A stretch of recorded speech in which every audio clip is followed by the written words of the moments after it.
You asked, I answered. Here's my feminist reading list. This is in no way comprehensive. This is just the books I happen to have on me and some things I have on Kindle and some suggestions. And I welcome everybody in the comments to leave their books, any books that I left out that they would suggest.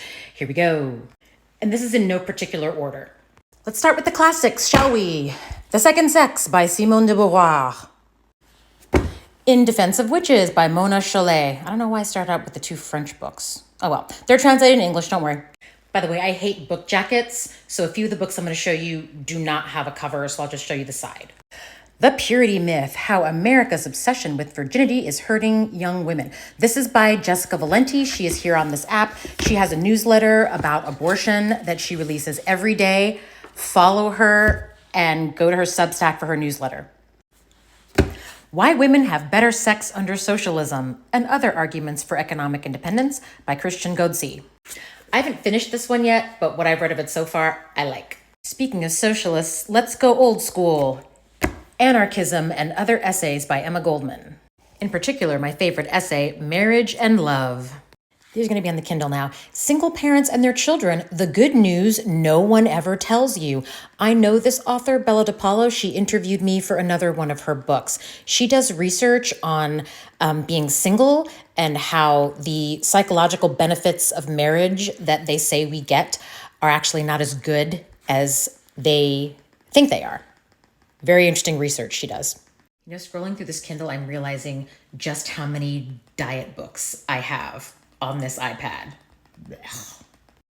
Hood Feminism by Miki Kendall.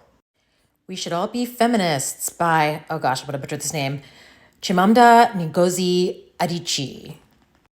Feminist Theory by Bell Hooks. Outrageous Acts and Everyday Rebellions by Gloria Steinem. Back to a little bit of old school, A Vindication of the Rights of Woman by Mary Wollstonecraft. This is a great one. Backlash by Susan Faludi, The Undeclared War Against American Women. Now this I haven't read, but it looks fascinating. Witches, Midwives, and Nurses by Barbara Ehrenreich and Deidre English, A History of Women Healers. That sounds good. The Will to Change, Men, Masculinity, and Love by Bell Hooks. Now this is interesting. This book isn't published until October.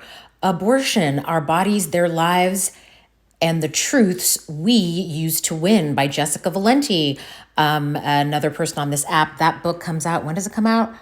October 1st, 2024. Mark your calendars, y'all.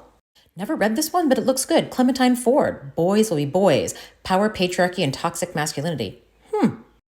I talked about the work of Liz Lenz earlier today. This American Ex-Wife. Very good. Mediocre, The Dangerous Legacy of White Male America by Ejioma Uolo. Hope I'm saying that right. This book I love, The Tragedy of Heterosexuality. She examines just all the problems in heterosexual relationships and how what she refers to as the heterosexual repair industry doesn't repair anything. Very good book. Killing the Black Body by Dorothy Roberts, Race, Reproduction, and the Meaning of Liberty. All the single ladies by Rebecca Traister. This one's good. The Body is Not an Apology, The Power of Radical Self-Love by Sonia Renee Taylor. The Secret History of Wonder Woman by Jill Lepore. You know, they made a movie about this a few years back. Wonder Woman has a very interesting origin. Definitely put it on the reading list.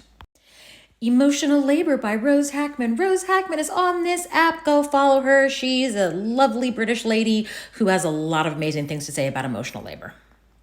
Definite read. And finally, The Creation of Patriarchy by Gerda Lerner. Old school. Okay, now here's a few books that aren't really feminist books. I just like them and think they're interesting. The Origins of Totalitarianism by Hannah Arendt.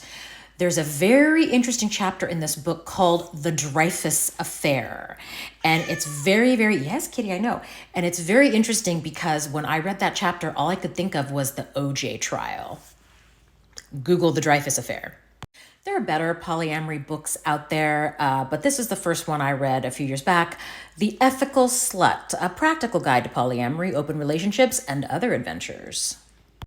A Colony in a Nation by Chris Hayes. This is a very interesting book because it basically just talks about how certain people in the United States and certain structures makes it feel like you don't really live in the United States, but like you live in a colony of the United States. Utopia for realists. If anybody is interested in UBI, Universal Basic Income, living wage kind of stuff, this guy, Rutger Bregman, who wrote this book, he was the guy who stood up at I think Davos, whatever, the G8 thing. And he basically said, why aren't we just having rich people pay more taxes? And he went viral. That video went viral a few years ago. This book is very, very interesting.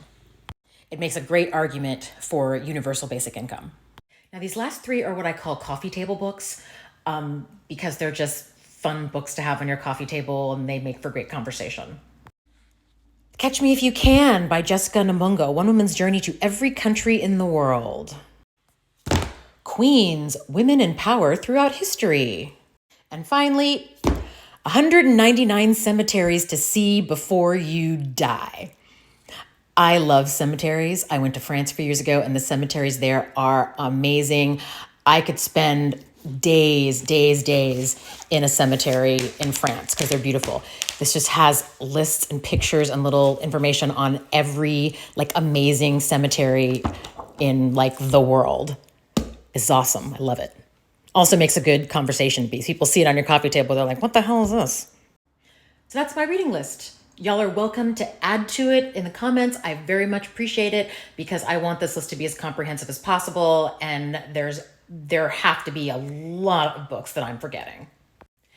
If I had to say which of the feminist books to read first if you're completely new to feminism, I personally would start with The Creation of Patriarchy and the Second Sex, and then I'd move into the Black authored books, and then I'd hit the other ones on the back end. I think that's the best option for understanding, because if you're completely new to reading books about feminism and patriarchy, you don't want to start with Emma Goldman. You don't want to start there.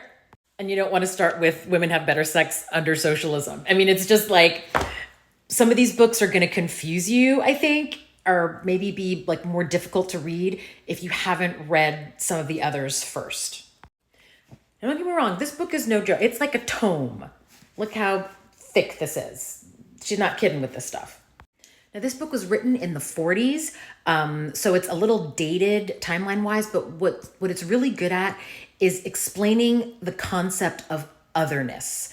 The idea that, men are the default and women are the appendage, the other, right?